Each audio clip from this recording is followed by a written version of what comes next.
Before I do, I just note for the record that this is the reason we're here tonight and not debating the estimates is what I would call the usual. I see Mr. Sam Rutuainga nodding and grinning in agreement. This is a Jerry Brownlee special. This is a Jerry Brownlee special. In the deal was reached to debate the estimates to 9 o'clock, and Jerry stuffed it up, either deliberately or otherwise. So here we are, deal broken, debating this piece of legislation which somehow tonight, after a robust estimates debate, has taken on such urgency that Mr. Brownlee comes down to the House on bended knee, breaks the deal, and here we are. Now the question you've got to ask is why? Well, I suspect after, and I will make this very relevant to the bill, sir, because I'm anticipating your thought in respect of my speech. After Hikia Parata came down and had to reverse effectively and back down from policy over teacher numbers, the feet were put to the fire, and then down came Jerry on the draft horse, on the silver charger, to break the deal, and here we are debating this tonight. So I've got a couple of questions for the Minister on that. For instance, if we look at some of the interesting things in the budget which are very germane to this bill, rest home care, sir. So if I have a question for the Minister. So if one had, for instance, it is germane to the bill. I'll tell you why. Before you leap to your feet, tie-ho, help is on the way. It is germane because if one, for instance, sir, and this is a question for the Minister, had an Australian-owned rest home provider, right, with Kiwi interests, and the two companies, or say the New Zealand company, was attempting to claw back increased numbers of fees from its residents, say for instance, colleagues, to make up for the fact that the government's now slashed the asset testing subsidies, if they were trying to claw some of that back, would those two entities be subject to this bill in respect of monopolistic behaviour or collusion, and therefore subject to the investigative procedures if they shared that information? That would be interesting.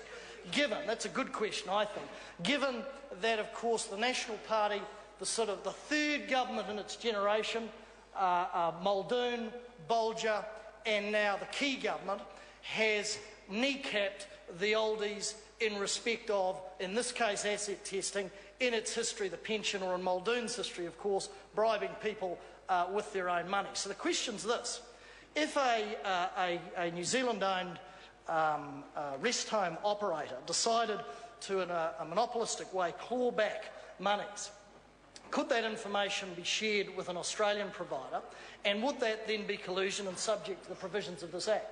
I know that Mr. Rutuainga, who's an eminent lawyer, I'm told, more so than Mr. Finlayson, this is an issue which he is exploring and deeply concerned about for his constituents, of course, in South Auckland, who, many of whom are subject, or Mangakiki, I should say, who are subject and may be subject, of course, to rest home provisions. Second point I'd make is Mr. Parker's. It will be very interesting to note, sir, and it may be that the Minister has not anticipated this question as this bill has gone through, that given the Crown is effectively a monopoly provider of services within the state sector, if it is the case that they then, as they are doing, are stripping resources from that education sector, particularly pertaining to technology, is that the case that the Australian regulator could require an investigation, require information to be shared to bring that provider, namely the Crown, to account if it was engaging in monopolistic behaviour? Now, I think that's a very important question, given I suspect that the Minister, though he is a Minister and therefore part of the whole budget process, presumably in bringing these SOPs in, he was aware of the provisions in the budget, he was aware what his own Cabinet and what his government was doing, and presumably that is addressed within these SOPs, or, if the point is not valid, I think the people of New Zealand would like some assurance as to how those issues will be dealt with, because they are important issues, sir. We support the tenure of this bill because, of course, it is about aligning with Australia. It's about bringing our regulatory relationship and our commercial relationships together.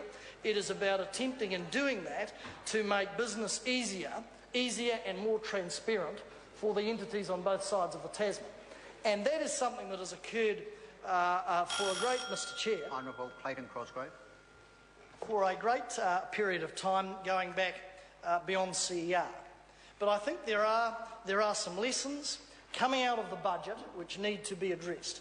There are some actions the government has taken which could directly impinge upon the legality and processes within this piece of legislation. So I'd invite the Minister to address those issues.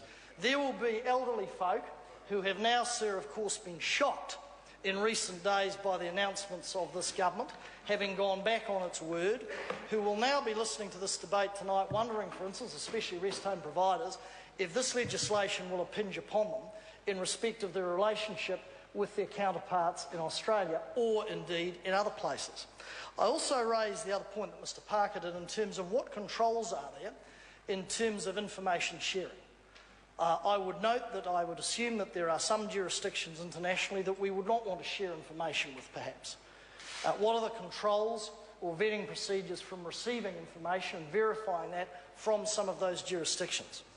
Because, of course, we would not like to see the Crown's name slurred internationally, even though it is in danger of doing that, at least domestically, with some of the provisions in this budget. The other point I'd make is this.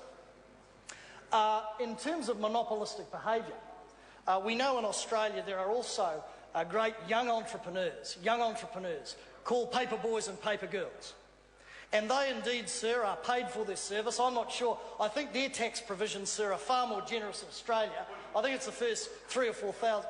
Oh. Point of order, Michael Woodhouse. Mr Speaker, saying that comments are germane to the bill doesn't necessarily make it so, and I fear the member speaking has drifted far too far outside the boundaries of this legislation.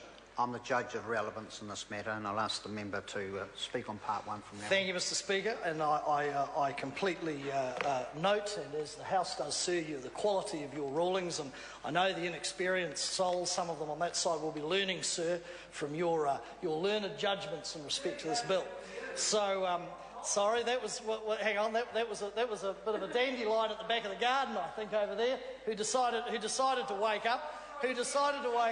You know, the eyes have opened, the blood's now pumping, and the air is being pumped through. Well done. As I said to the other night, Ms Barry, go on gardening leave. You'll be far more qualified for that than you are in this House with your contributions. The best contribution that member made, sir, was to try and intimidate submitters in a select committee. But moving back to part one, sir, I may be light in the hair, that's true, but it's all real and it ain't dyed. Let me say this, Mr Speaker. In Australia, we have young entrepreneurs, as we do in New Zealand, called paper boys and paper girls. We also have young entrepreneurs, sir, who do after-school work, of course. Now, in Australia, sir, one could argue, or in New Zealand, that it would be hard for, monopolistic behaviour to occur between, those entities across the Tasman. But it is an interesting question to ask, given the tax arrangements are far more generous in Australia. And given they don't have a government that's decided to tax every dollar, every cent they decide to make, whether it be $1 or 45 or whatever. So again, I make the same point in respect of the rest homes to the Minister. If, say, a paper boy or paper girl was to a part of a company delivering the local newspaper, that company was perhaps to engage in monopolistic activity, and those employed by, say, INL or Fairfax in New Zealand were to engage in similar activity, what would be the provisions, sir, that would be invoked, and could the Commerce Commission and the Australian regulator then investigate those entities, sir, poor though they will be, of course, given the draconian legislation this government's put forward in respect of taxing them, but would the provisions of this bill apply? I think it's a fair enough question to ask, because the poor old young people have been kicked in the guts once in the last 2 weeks, where they used to be able to earn $45 a week without tax, and now these Scrooges have come along and pulled the rug out from under them, pulled the pin.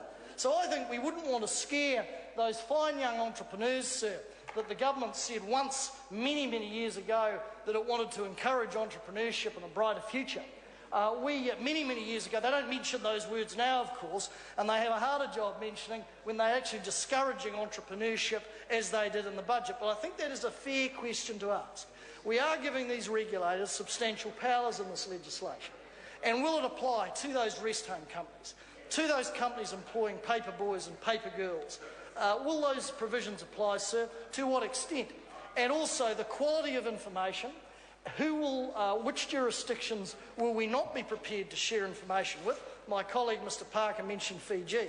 These are germane questions, sir, and I invite the Minister to look at them very carefully and respond and give some assurance to the committee, both the young folks and those in their retiring years, as we go through it.